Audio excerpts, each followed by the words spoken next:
Raze Chaos! And welcome back, everybody. My name is Raze Chaos. You've made it back to my channel, and it is Wednesday again. It is another special Wednesday. It is a new comic book day Wednesday. These are my favorite videos to make, and this one is especially exciting for me because, some I'll just get more excited about than others. And this one is super exciting because the fact that they made this cover, which is actually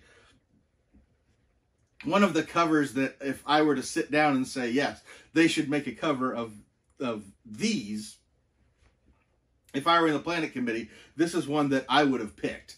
And not only that, but I actually got this volume of Taskmaster appearances.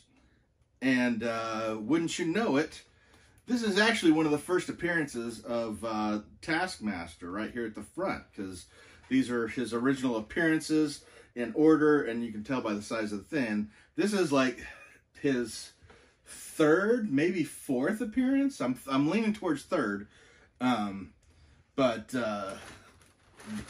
this is yeah, this is one of his first appearances of Taskmaster, and it's really exciting. Both Hawkeye and Ant-Man had confronted him before. What's really cool about this is that Hawkeye actually goes to the carnival on his own, and then meets up with Ant-Man, the Scott Lang Ant-Man, while he's there, because Scott Lang's there with his daughter and taking her to the fair, which is cool, or carnival, whatever it is.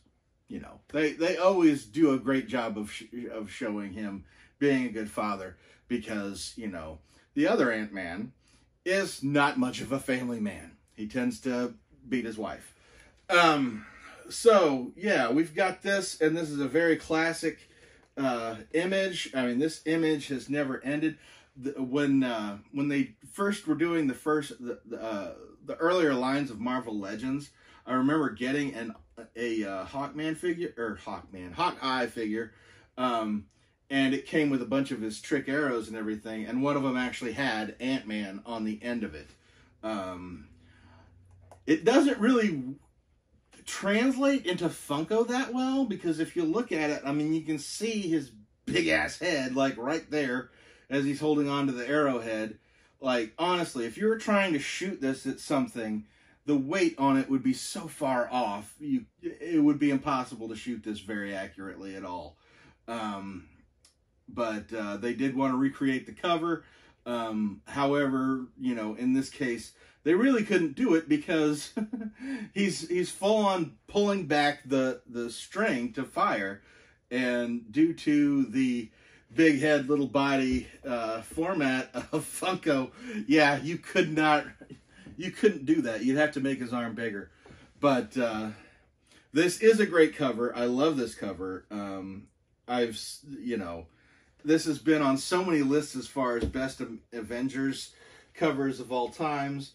And it's, I think, the biggest surprise I'm giving anybody who maybe knows the Avengers but doesn't know weren't reading the comics at the time, is that it's actually Scott Lang Ant-Man and not Hank Pym.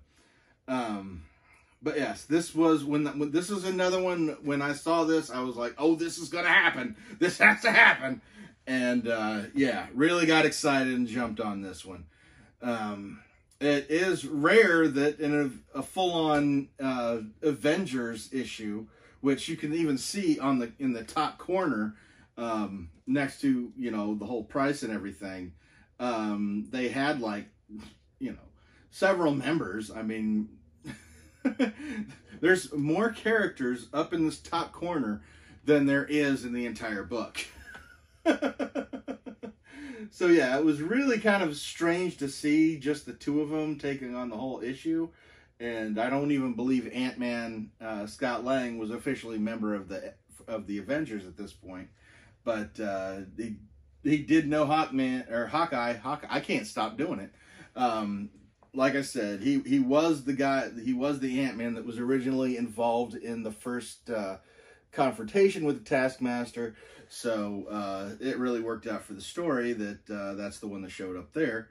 And yeah, it was a great, for a while there, it seemed like Scott Lang was going to be, the Taskmaster was going to be his villain, when in all honesty, Taskmaster's everybody's villain, because due to his photographic reflexes and muscle memory, whatever you want to call it, how he can, his mutant ability to see something done and be able to mimic it immediately. Scott Lang was being able to just get so close to him before he's even aware that he's there, is a huge factor as far as defeating him. And yeah, and you know, I'm not going to tell you what they are actually shooting at this point, because it's kind of disappointing. It's a dynamic cover. I absolutely love it. It was a great read as far as the story went. And yeah, this is another, this is one up on the higher tier of comic book covers that they've made. And I was very, very happy to get it. But I'm not going to keep you too much longer, because I've got a whole playlist of other comic book covers that you can get that I put this video in, as I do with all of them. So if you've enjoyed this, you can check out more of the cover videos, or you can check out any of my other videos, because I do a lot. I don't do Marvel that much, but I do a lot, deep dives into DC a lot. Not deep dives, but I do get a little wordy when it comes to them, because when it comes to comics, I get wordy. And I love talking about them. I enjoy showing them off. And yeah, give me a like on this video. Talk to me in the comments about this issue. If you've read it, if you've only heard about it, yeah, let me know what you think of this issue. And never forget that life is full of odd moments, and you never know when you're going to be defined.